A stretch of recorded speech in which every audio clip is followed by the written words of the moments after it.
नमस्ते दोस्तों, audio book with BK में आपका स्वागत है। मैं आज रेत की मछली का चौथा अध्याय शुरू करने जा रहा हूँ। इसमें मैं आपको कांता भारती द्वारा लिखी गई एक नारी की मनोवेदना को बहुत ही अच्छी तरीके से और विस्तार से समझाऊंगा। रेत की मछली पर कोई मछली नहीं तैरती, फिर भी कुंतल वहाँ है। जैसे फुलबगिया की जंगली लता जो बिना किसी सहारे के बढ़ती है, उलझती है, फिर खुद ही अपनी अंदर एक छांव बुन लेती है। कुंतल भी वैसी ही है, न जमीन की पूरी न पानी की। हर बार जब तुम उसे समझने जाओगे वह एक और परछाई में फिसल जाएगी, एक मछली जो रेत में जीना सीख गई है। तो चलिए बिना विलंब किए इसको कहानी को शुरू। खाना खाते खाते हम तीनों ने बैठकर योजना बनाई कि कल शोभन का बर्थडे हम सब कुछ खास तरीके से मनाएंगे। यह तय हुआ कि कल सुबह ही ट्रेन ली जाए भुवनेश्वर और पुरी जाने के लिए। पुरी में बर्थडे मनाई जाएगी और यह बर्थडे कई वर्षों के लिए अद्वितीय होगी। कठिनाई से ही ट्रेन का टिकट मिल गया। यात्रियों और विशेषकर यात्रियों के कारण ट्रेन में जगह मिलना असंभव ही होता अगर भारत पब्लिशर के एक एजेंट की सहायता नहीं मिली होती। टिकट पर दृष्टि डाली तो पता लगा कि हावड़ा से पुरी 300 मील से भी अधिक है। यह अंतर भी उतना न मालूम होता, लेकिन इस गाड़ी में इतनी भीड़ थी जिससे यह अनुमान होता था कि ब्लैक होल की घटना कलकत्ते में न घटकर निश्चय ही पुरी एक्सप्रेस पर घटी होगी। सौभाग्य से उस दिन चांदनी रात थी और बंगाल के नारियल कुंजों और पोखरों वाले गांवों के बीच से हमारी ट्रेन चली जा रही थी। कलकत्ते से पुरी के रास्ते में ट्रेन के छोटी नदियों के पुलों को और छोटे बड़े पोखरों को पार करती चलती थी। सुबह 8 बजते बजते गाड़ी ने हम लोगों को उड़ीसा के कुछ कुछ आधुनिक, कुछ कुछ आदिम और कुछ कुछ धार्मिक कस्बे में पहुंचा दिया। पुरी का स्टेशन तो स्टेशन लगता ही नहीं, वह तो एक टीन से छाए हुए बरामदे की तरह है। उसी में गाड़ी रुकती है और स्टेशन से बाहर निकलते ही बग्घी वालों और पंडों की इतनी बड़ी भीड़ यात्रियों को घेर लेती है कि उसे छुटकारा पाना मुश्किल हो जाता है। शोभन ने कसमें खा खाकर उन्हें बताया कि वे घनघोर नास्तिक हैं। वे यहाँ केवल समुद्र देखने आए हैं। लेकिन पंडों को विश्वास नहीं हुआ। उनको यह लगा कि ये अवश्य कोई पहुंचे हुए भक्त लोग हैं जो अपना नाम धाम तक भी बताना नहीं चाहते।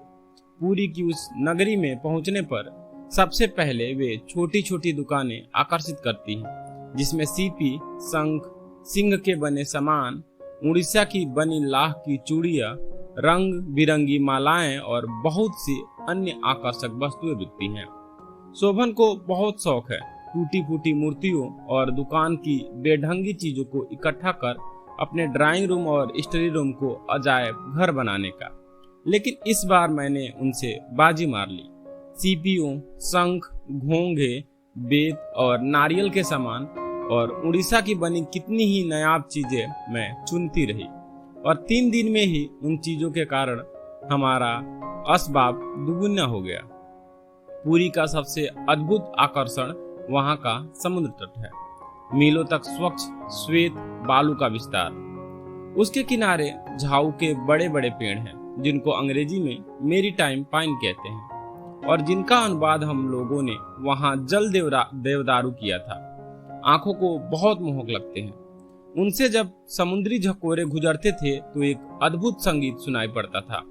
प्रतिदिन समुद्र में जी भर स्नान करने के बाद हम इन्हीं जल देवदारुओं के कुंजों में आकर केस सुखाते और विश्राम करते थे।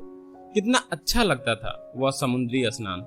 जब लहर आती हम लोग को बिल्कुल डुबो देती। उस समय मैं और मिनल अपने शरीर को जल प्रवाह में छोड़ देती, पर लहर दोनों को किनारे पर फेंक जाया करती थी। कभी कभी हम दोनों यह चाहते थे कि समुद्र में और गहरे उतर कर देखें। उस समय लहरों का एक कदम हमसे किनारे पर फेंक देना बड़ा अपमानजनक प्रतीत होता था। एक दिन मिनल ने सुझाव दिया कि एक बड़ी नाव करके लहरों में झूलते हुए समुद्र में खूब दूर तक अंदर जाएं। बड़ी मुश्किल से 10 रुपए में नाव तय हुई। उस नाव पर हम तीनों के साथ एक एक की रक्षा के लिए 3-3 मल्लाह भी चले। यानी नाव पर 9 मल्लाह और 3 हम लोग, 12 आदमी थे। लहरों के ऊपर झूले की तरह 20 फीट ऊपर आ जाना और नीचे जाना एक ऐसा अनुभव था जिसे हम आजीवन भुला नहीं सकते। किनारों की ऊंची ऊंची लहरों से लड़कर नाव जब बीच समुद्र में चली आई तो लहरों का वेग कम हो गया था।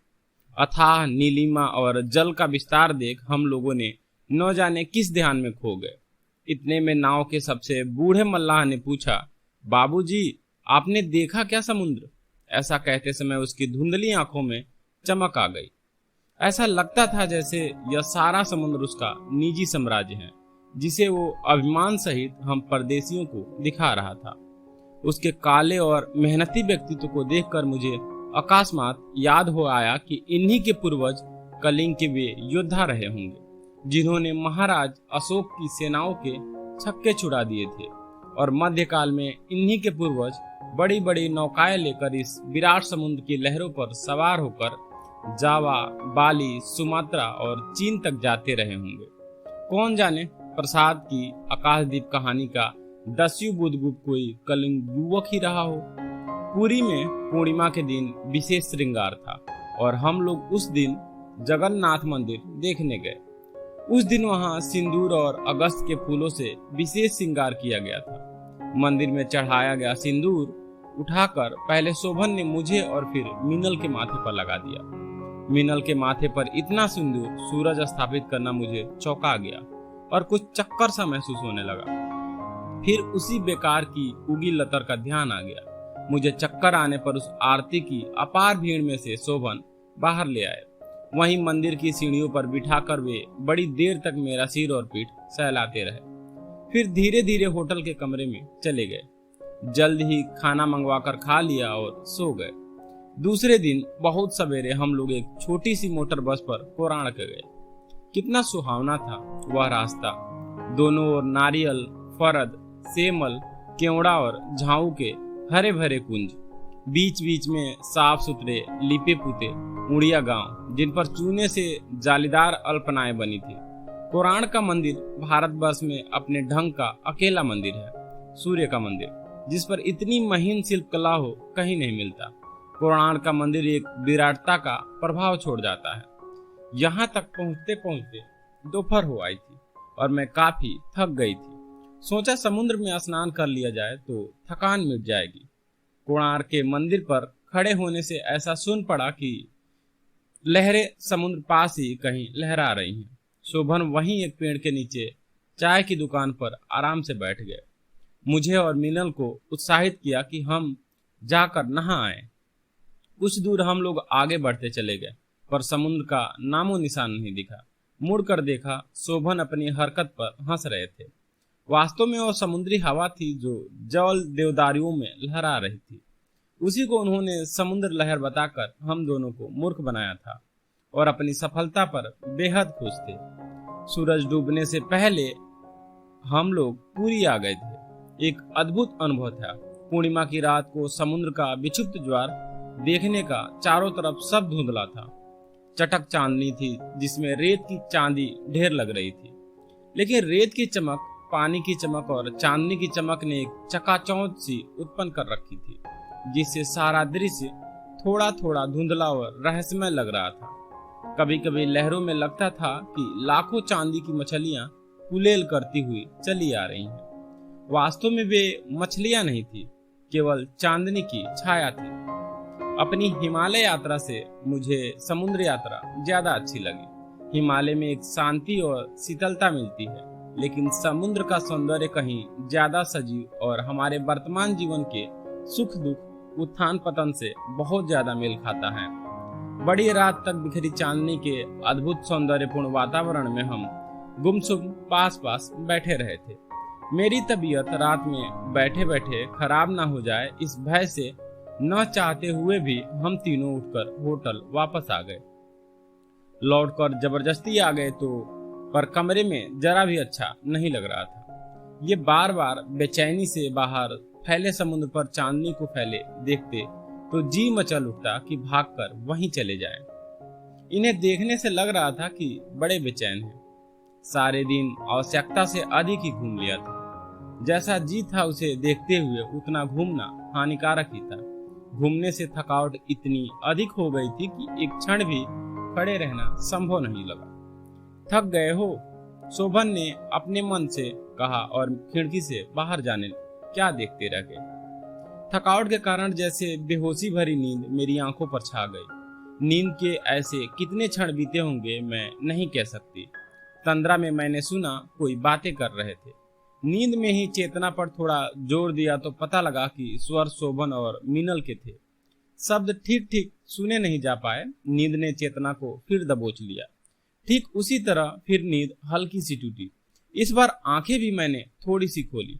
देखा शोभन और मिनल ठीक उसी तरह बैठे हुए बातें किए जा रहे हैं। उनका इस तरह बातें करना बहुत सुखद नहीं लगा, लेकिन नींद ने अगले ही क्षण मुझे फिर दबोच लिया। थकावट भरी नींद का अंतराल कितना लंबा था यह नहीं कह सकती। आंखें खुली तो एक क्षण के लिए मैं समझ नहीं पाई कि वह सत्य था या स्वप्न। मीनल और शोभन ही थे, पर सहज स्थिति में नहीं थे। नीले कमरे का दृश्य एक बार फिर स्मृति में घूम गया। मीनल शोभन की गोद में थी। कपड़े उसके अधिकतर अस्त व्यस्त थे।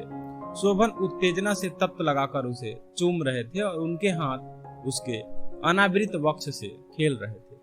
उन क्षणों में उन दोनों को सिवा अपने संभवतः किसी और का भी ध्यान नहीं था। मेरे मस्तिष्क में एक भयंकर तूफान उठा। लगा जैसे मेरा माथा फट जाएगा। सिराओं से जैसे गहरी आग भड़क उठी। ऐसा लगा जैसे वह दृश्य नहीं, समूची परिस्थिति असहाय हो उठी थी। मैं तड़प कर उठी। आहट से वे दोनों चौंके। क्षण भर में उन्होंने अपने आप को समेटा और अचकाकर एक दूसरे से अलग हो गए। मैं उन्हें देखने को रुकी नहीं, बिस्तर से नीचे आई और दरवाजे की ओर बढ़ी। सोबर क्षण भर में ही स्थिति को भाप गए। झपट कर वे आए, मुझे दरवाजे से अलग हटाया और फिर सिटकिली लगा दी। क्षमा याचना के वैसे शब्द बहुत कम ही सुने जाते हैं। अत्यंत कातर होकर उन्होंने मुझे दबोच लिया। बड़ी कठिनाई के साथ वे मुझे बिस्तर तक लौटा कर लाए। मेरा मन एक क्षण को भी इन दोनों के साथ ठहरने का नहीं हो रहा था। मेरा तन मन इस कल्पना से सिहर जाता था कि शोभन को मुझसे छीन ले रहा है। मेरी नींव ही हिल जाएगी। नहीं चाहिए। और मैं जोर से कह उठती हूँ, नहीं चाहिए, नहीं चाहिए। शोभन, तुम तो कहीं और डूब रहे हो। मुझे क्यों इतनी बुरी तरह से बांधा था? फिर अपने प्रेम बिना मार डालोगे? समझ में नहीं आता। ऐसा लगता कि पागल हो जाऊंगी। बहुत प्यार से अपने बाहुपास में कसकर बहुत समझाया शोभन ने। कुंतल, मैं केवल तुम्हारा हूँ। कुंतल, केवल तुम्हारा। तुम मेरे जीवन श्वासों की तरह अंदर जाती हो। मुझ में प्राण शक्ति तुम ही हो। तुम्हें छोड़कर मैं कहाँ जा सकता हूँ?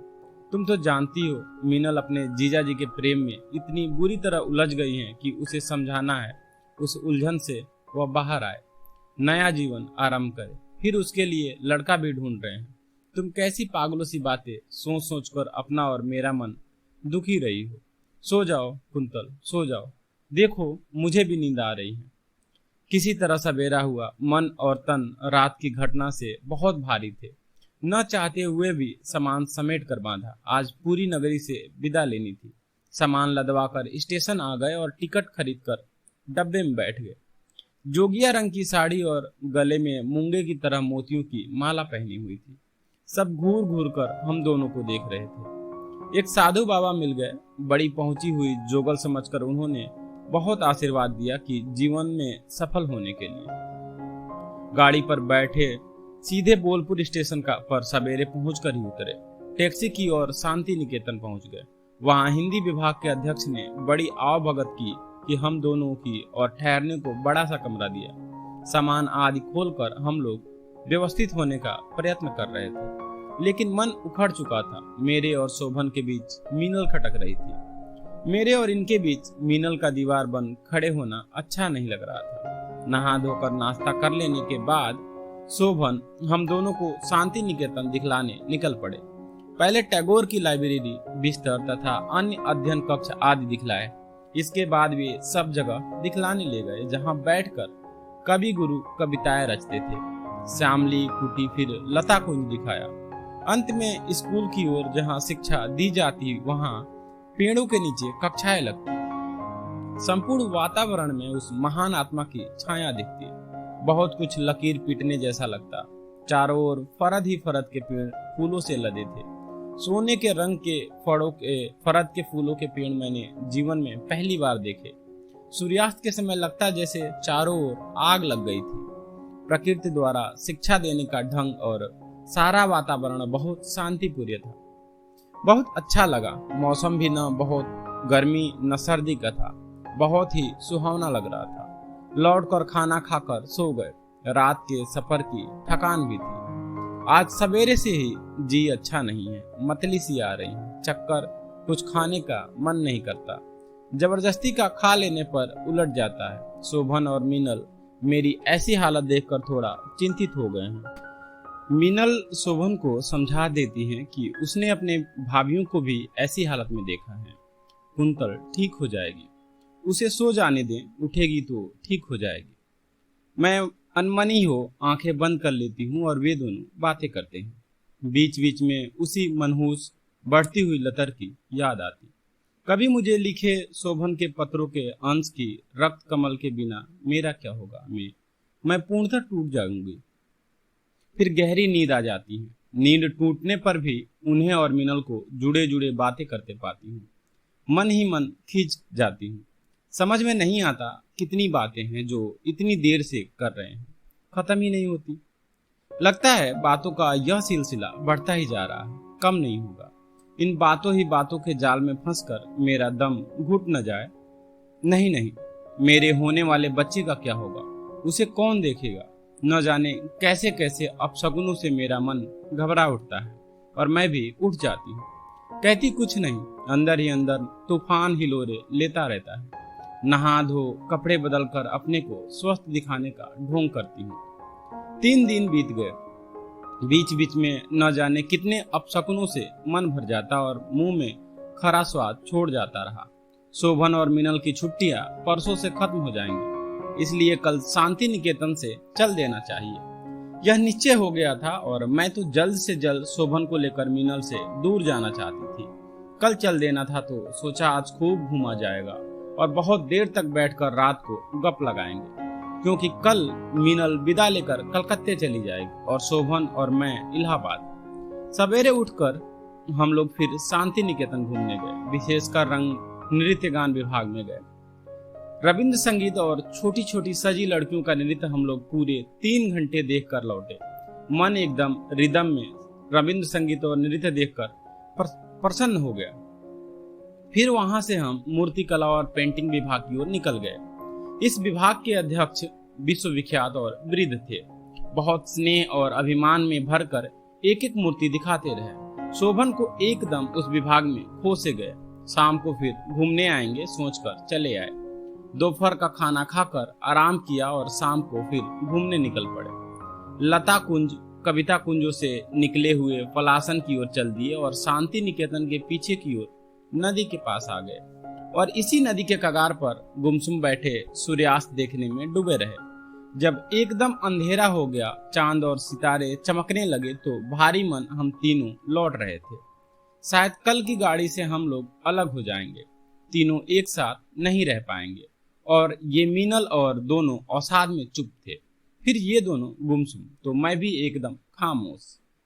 रात बहुत सहज नहीं थी। मौसम इतना बुरा नहीं था, लेकिन फिर भी नींद में भयानक बेचैनी भरी थी। ऐसा लगता था जैसे बिस्तर पर कहीं कुछ चुभ रहा हो या हवा में इतनी अधिक घुटन हो कि सांस रुक रही हो। नींद का एक एक पल बेचैनी से भरा हुआ था। यहाँ तक कि वह नींद भी था या अचेतनता, यह कहा नहीं जा सकता। ठीक यह भी नहीं कह सकती कि मैं दुस्वप्न ही देखे होंगे। हाँ, जो अनुभूति थी वह कम संतरासजनक नहीं थी। जाने किन टूटे और बिखरे हुए अनुभवों में भटकती हुई मेरी चेतना ने सहसा एक भयानक टीस महसूस की। ऐसा लगा जैसे एक मर्मांत पीड़ा मुझे ऊपर से नीचे तक बांध गई। मैं तिलमिला उठी। वह दुस्वप्न ही था, एक असाधारण और आतंकपूर्ण दृश्य, जैसे मेरे सिर पर कोई बहुत वजनी चीज गिरी है और मर्मांत तक पीड़ा के साथ मेरे माथे के टुकड़े हो गए हैं। रक्त की कड़वी गर्म धार मेरे कानों के पास से उतरती हुई गर्दन तक आ गई। छटपटाकर मेरी आंखें खुल गई। मुझे महसूस हुआ जैसे मेरी मर्मांतक चीख कमरे में किसी घायल पक्षी की तरह फड़फड़ाकर उड़ने लगी हो। यातना का वह क्षण केवल उतना ही नहीं था, दर्द को जैसे किसी ने फिर दोहरा दिया। पुनरावृत्ति यानी यातना साधारण नहीं थी। स्वप्न जहाँ एक प्रतीक था, वहाँ यह पुनरावृत्ति माथे पर गिरे उस पत्थर से भी कठोर सत्य थी। मीनल मेरे साथ सोई थी, लेकिन वह यहाँ नहीं थी। कमरे के दूसरे छोर पर शोभन का पलंग था। अंधेरे में भी वह पहचानी जा सकती थी। उसका शरीर अनावृत था। शोभन भी सहज स्थिति में नहीं थे। संभवतः मेरी आंखें खुलने से पहले उस कमरे में चित्कार भी गूंज रही होंगे। शोभन मीनल के शरीर में लिपटे हुए थे। मैं नहीं जानती मैं चीखी थी या नहीं, लेकिन कोई न कोई आहट अवश्य हुई होगी। शोभन तुरंत अलग हट गए। सिर फट जाने की यातना से मेरी हुई चीख मेरे कंठ से अब निकली। मेरा सर फट गया है शोभन, देखो ये रक्त सारा तकिया खून से भीग गया है। नहीं कुंतल नहीं, कुछ भी तो नहीं हुआ है, होश में आओ कुंतल। शोभन ने जैसे तैसे अपने कपड़े संभालते हुए मेरी बांह थाम ली। नहीं नहीं, मैंने उनके हाथ को झटक दिया। मुझे लगा जैसे उनके हाथों ने मुझे डस लिया हो। अब और संभव नहीं है, जितना है वही बहुत हो गया। शोभन ने साहस नहीं छोड़ा। कांपती हुई आवाज से मुझे जैसे मनाते हुए उन्होंने मुझे फिर दबोच लिया। मैं छटपटा उठी। तन मन में एक अजब सा लीजापन भर गया था। अंतर्मन छटपटा रहा था।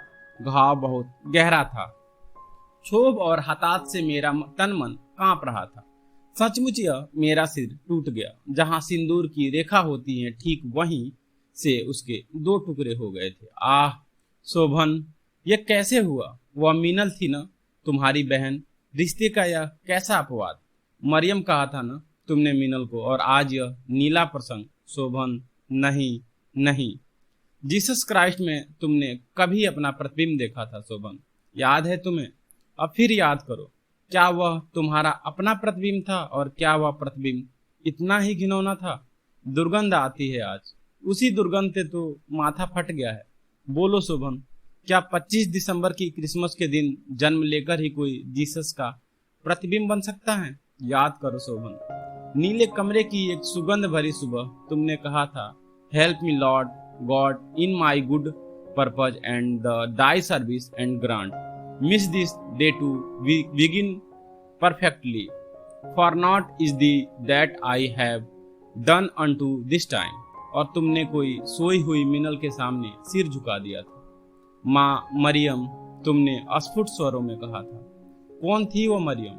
कौन थे वह तुम, उघड़ी हुई विवस्त्र, जो जंघाओं के बीच किसी विकार की तरह छटपटाते तुम?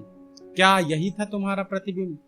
क्षोभ के तपते हुए बुखार में मैंने क्या कहा और क्या अनकहा रहा, मैं नहीं जानती। सब प्रलाप रहा होगा, यह मैं नहीं कह सकती, क्योंकि प्रलाप के शब्दों में तर्क संगति नहीं होती है, और जो शब्द तर्क संगत नहीं होते वे चुभते नहीं हैं। उन शब्दों में चुभन सचमुच ही रही होगी, क्योंकि किसी आहत पशु की तरह कांपते हुए वे मुझसे लिपट गए थे। मुझे उन्हें हटा दिया। वे बेहद पराजित और घबराए हुए थे। घबराहट में उनका क्या क्या कहा, किन शब्दों में क्षमा यातनाएं की, यह आज उतना प्रासंगिक नहीं है। हाँ, मुझे याद है कि उन्होंने पश्चाताप किया था, प्रतिज्ञाएं की थी। उन प्रतिज्ञाओं के बावजूद मेरा मन इतना खौल रहा था कि आज मैं सहज ना हो सकी। मुझे अकेला छोड़ दो, मुझे अकेला छोड़ दो। कुंतल को हुए घाव, दर्द, गुस्सा धीरे धीरे आंखों से चुपचाप बाहर आने लगे। ऐसी स्थिति सूरज चढ़ आने तक बनी रही। दिन निकल आने पर मीनल और शोभन उठ गए, लेकिन मैं वहीं बिस्तर पर लेटी रही, दर्द से करवट कराहते हुए आंखें मूंद पड़ी रही।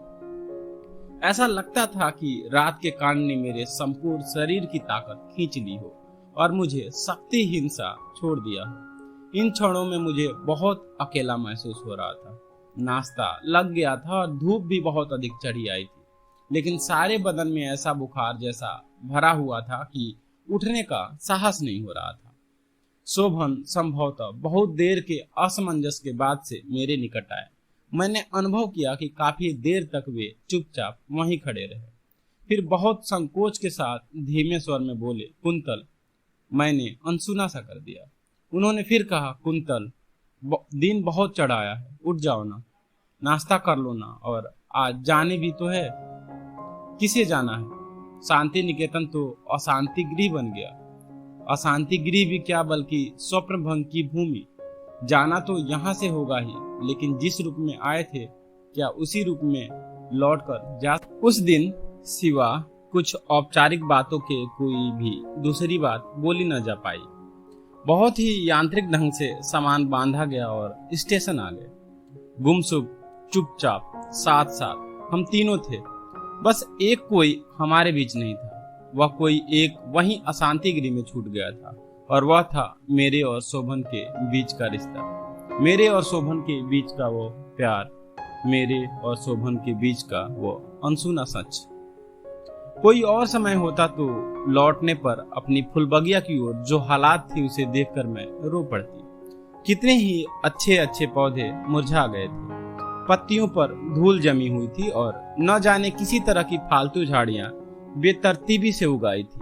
सच कहूं तो मेरे मन की स्थिति भी लगभग ऐसी ही थी। फुलबगिया को देखकर मुझे लगा कि वह आईने में मेरा। फुलबगिया में अगर सबसे सुखी कोई था तो वह थी निरंतर बढ़ती जा रही वही कांटेदार जंगली लतर। लतर को देखकर मेरा मन आहत की यातना और गहरी हो जाती थी। वह लतर जैसे मेरी नियति पर व्यंग कर रही हो।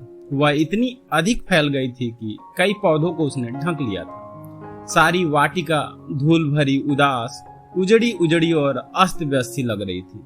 घर की हालत भी उससे अच्छी नहीं थी। मन जाने कैसा हो रहा था। बिना किसी और ध्यान दिए यात्रा की थकावट की उपेक्षा करके मैं घर को संवारने में जुट गई। 4-5 घंटों के अनवरत परिश्रम के बाद घर की हालत कुछ सुधर आई। इस बीच मैं नहीं जानती शोभन कहाँ व्यस्त रहे थे। हो सकता है उन्हें अब तक मेरी याद ही न आई हो। सहसा मेरे निकट आकर अतिशय भावुकता दिखाते हुए बोले, अरे तुम अभी तक काम में जुटी हो? इतनी दूर के सफर से थक कर आई हो, तुम्हें तो आराम करना चाहिए था। छोड़ो ये सब। एकाएक इतनी उदारता दिखाए जाने पर अविश्वास की कोई गुंजाइश नहीं थी। मैंने जल्दी जल्दी नहाकर कपड़े बदले। शोभन इस सब का इंतजार ही कर रहे थे कि बोले, आओ मेरे साथ, ऊपर बैठेंगे। नीले कमरे में अभी मैं बैठी ही थी कि शोभन ने बड़े प्यार से एक हाथ मेरे कंधे पर रखते हुए कहा, लो कुंतल, तुम्हें एक पत्र दिखाऊं? यह कोरा पत्र ही नहीं है, यह एक लंबी कविता है। था वह पत्र ही मीनल के नाम लिखा हुआ, शोभन का भावतुर पत्र। सचमुच ही वह पत्र नहीं, कविता थी, जिसमें संवेदनाओं की गर्माहट थी, लेकिन वह गर्माहट जिससे मेरी सिराओं में जलता हुआ सा कुछ दौड़ गया। शोभन कह रहे थे, यह मीनल को लिखा है मैंने, लेकिन मैं इसे छपवाऊंगा। कभी कभी लगता है कुंतल, जैसे भावनाओं का एक समूचा हिमालय है जिसे मैं एक छोटी सी गाड़ी में या यूं कहूं कि ठेले पर ढोने की कोशिश कर रहा हूं। सहसा वह उछल पड़े। सुनो कुंतल, मेरी अगली किताब का यह नाम कैसा रहेगा? संवेदनाओं का हिमालय। उसमें मैं वो लेख भी छपवाऊंगा जिसमें मेरी भोली और बड़े मन वाली कुंतलिया है। मैं बोली कुछ नहीं। सच्चाई की परतें अब मुझसे उतनी छुपी हुई नहीं थी। शोभन भले ही लिख रहे होंगे एक किताब, लेकिन एक और किताब बड़े अदृश्य तरीके से लिखी जा रही थी। नियति की, मेरी अपनी नियति की किताब। जैसे फुलबगिया में वह जंगली लतर अनायास उठ रही थी और फूल रही थी, उसी तरह मेरी नियति की यह किताब बड़े चुपचाप लेकिन बहुत ही स्थिर गति से लिखी जा रही थी।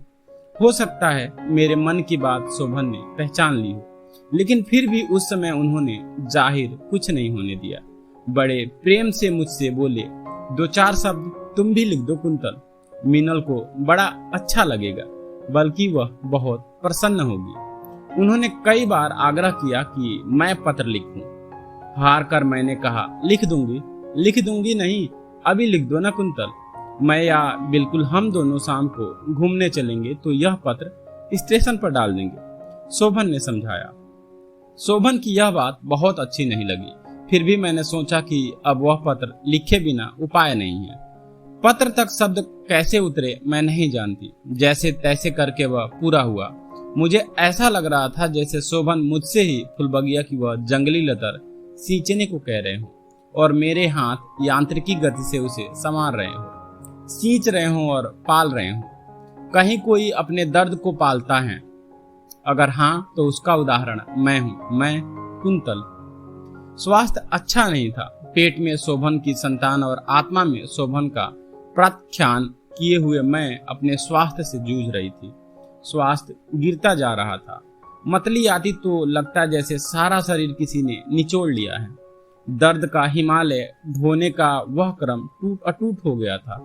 दिन में शोभन पत्र लिखते, उसके बचे हुए हिस्से पर मेरे हस्ताक्षर हो जाते और शाम को शोभन कहते, चलो कुंतल थोड़ा टहलने से तुम्हारा स्वास्थ्य अच्छा रहेगा। वह टहलना भी अजीब था। रोज चले हुए रास्ते पर ही बार बार चलना होता था और वह रास्ता फूलबगिया से शुरू होकर रेलवे स्टेशन पर लगे हुए एक लेटर बॉक्स तक जाता था। वहां से वह रास्ता ज्यों का त्यों वापस आ जाता था।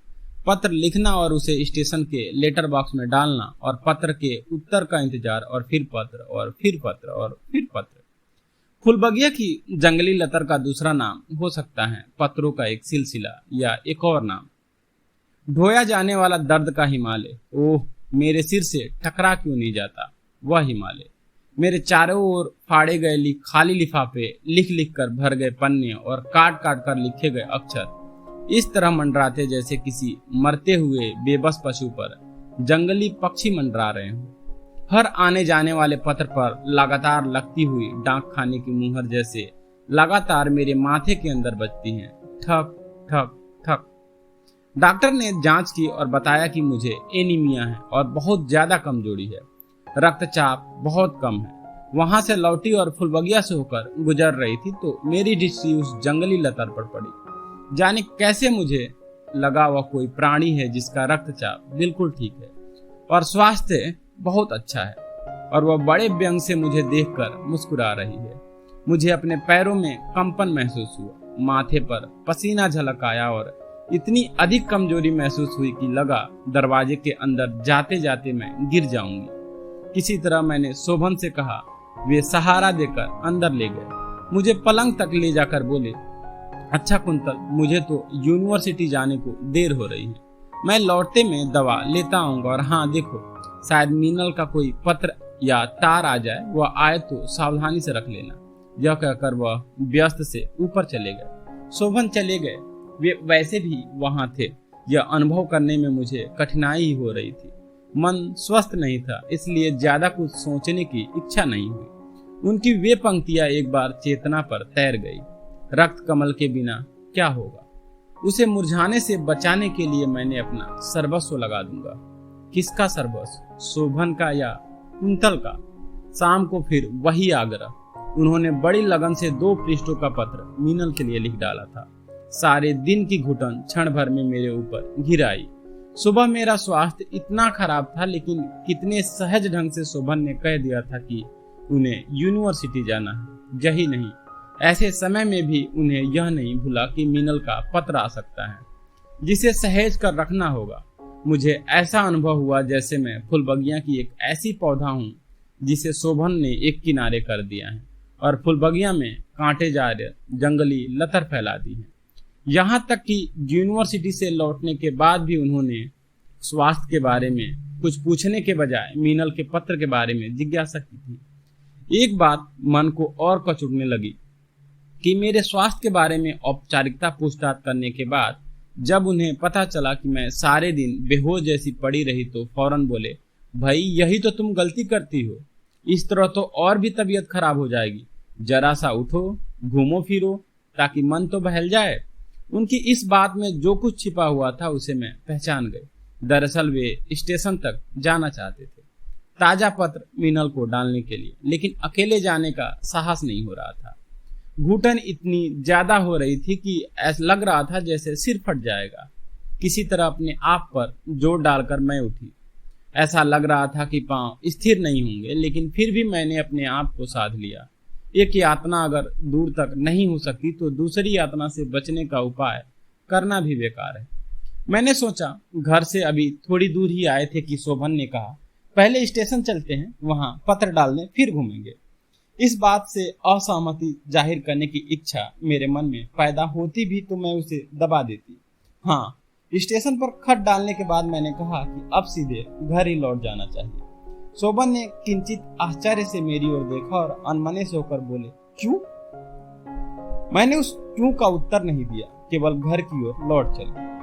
उत्तर हो भी क्या सकता था। एक बार सोचा कि सब कह दूं, लेकिन और साहस नहीं हुआ। आज सोचती हूँ कि मेरी वह भीरुता ही मेरा दुर्भाग्य है। अगर उस दिन सत्य कह देने का साहस बटोर लिया होता तो हो सकता है कि वहां से जिस दिशा में मुझे बहना पड़े वह दिशा थोड़ी सी बदल ही जाती। लौटते लौटते मैंने यह भी महसूस किया कि शोभन जैसे वहां नहीं है, होकर भी कहीं और है।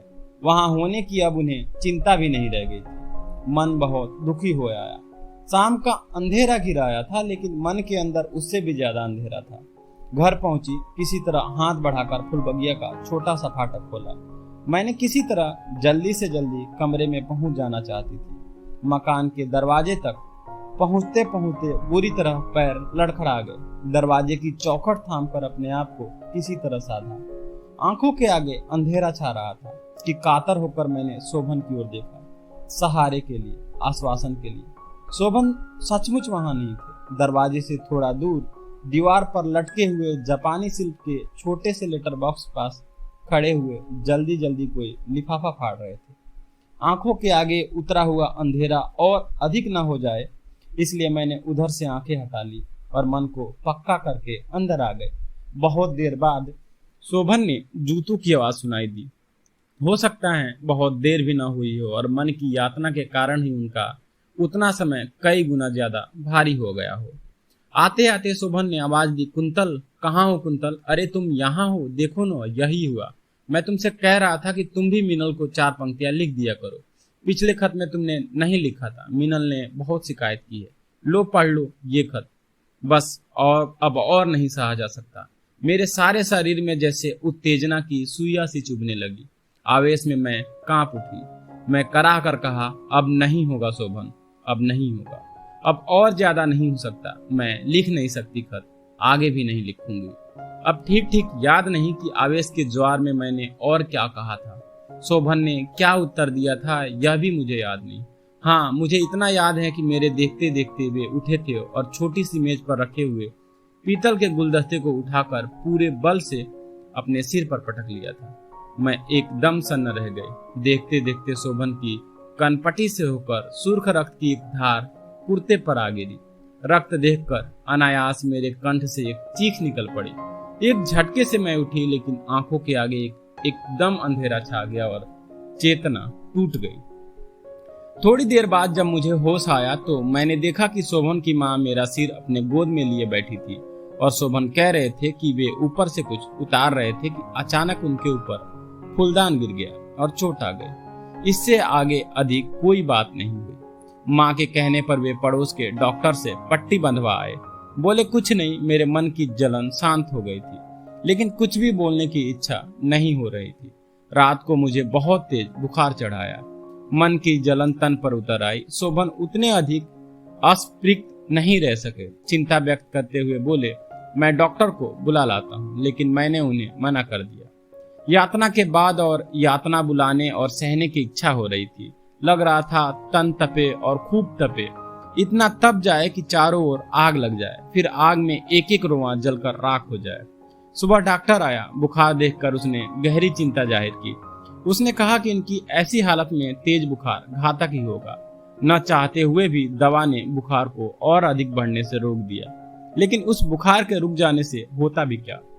जिस दिन बुखार उतरा और मैंने पथ्य लिया, उसी दिन मीनल का पत्र आया और उसे पढ़कर शोभन के चेहरे का रंग उतर गया। उन्होंने आहिस्ता से वह पत्र मेरे नजदीक रख दिया। मैं अपने को रोक न सकी। पत्र उठाकर देखा। मीनल ने एक्सरे कराया था। चेस्ट स्पेशलिस्ट की रिपोर्ट थी कि उसके एक फेफड़े में तपेदिक का गहरा प्रभाव पड़ चुका है। उसे अब खांसी के बाद खून की उल्टियां होने लगी थी। शोभन यूनिवर्सिटी से लौटे तो हर तरह का प्रबंध कर चुके थे। बैंक से पैसे निकलवा लिए थे, छुट्टी की अर्जी दे दी थी और सफर के लिए आवश्यक छोटा मोटा सामान खरीद लिया था। कोई सीधी बात सफर के बारे में नहीं हुई थी, लेकिन उन्होंने यह निर्णय कर लिया था कि कलकत्ते जाना होगा और तुरंत जाना होगा। मेरी सहमति उन्होंने नहीं ली थी, लेने का प्रयत्न भी नहीं किया था, लेकिन मुझसे यह अच्छा ही लगा। ठीक ही हुआ कि उन्होंने सहमति लेने का प्रयत्न नहीं किया। हाँ, मेरे मन में एक आशंका थी कि संभवतः वे अकेले ही वहां जाना चाहेंगे, लेकिन यह आशंका जल्दी ही दूर हो गई। मेरे लिए वे दवाइयों की कुछ शीशियां लाए थे और इसके अलावा सफर में काम आने वाली कुछ अन्य चीजें भी। आते ही बोले, मैंने 2 सीटें रिजर्व कर ली हैं और तैयारी जल्दी ही कर डालो। इसके आगे किसी आशंका को मैंने मन में स्थान नहीं दिया। संतुष्ट हुई कि शोभन ने एक पक्षी फैसला नहीं किया। तैयारी करते करते मैंने एक अनचाहा विरोध प्रकट करते हुए कहना चाहा, 1 ही महीना तो रह गया है, ऐसी हालत में इतना लंबा सफर। शोभन ने बात तुरंत काट दी, कुछ नहीं होगा, मैं साथ हूँ, ऐसी कोई चिंता की बात नहीं है। डॉक्टर का भी यही ख्याल है। डॉक्टर से आपने बात की थी क्या? हाँ, मैंने फोन किया था, उससे पूछ लिया है। उसने कहा है इसमें कोई हर्ज नहीं है, बस दवाएं नियम से खाती रहें। शाम होते होते सफर की तैयारी पूरी हो गई। तैयारी ज्यादा बड़ी होनी भी नहीं थी। शोभन बहुत अधिक उद्विग्न और गंभीर थे।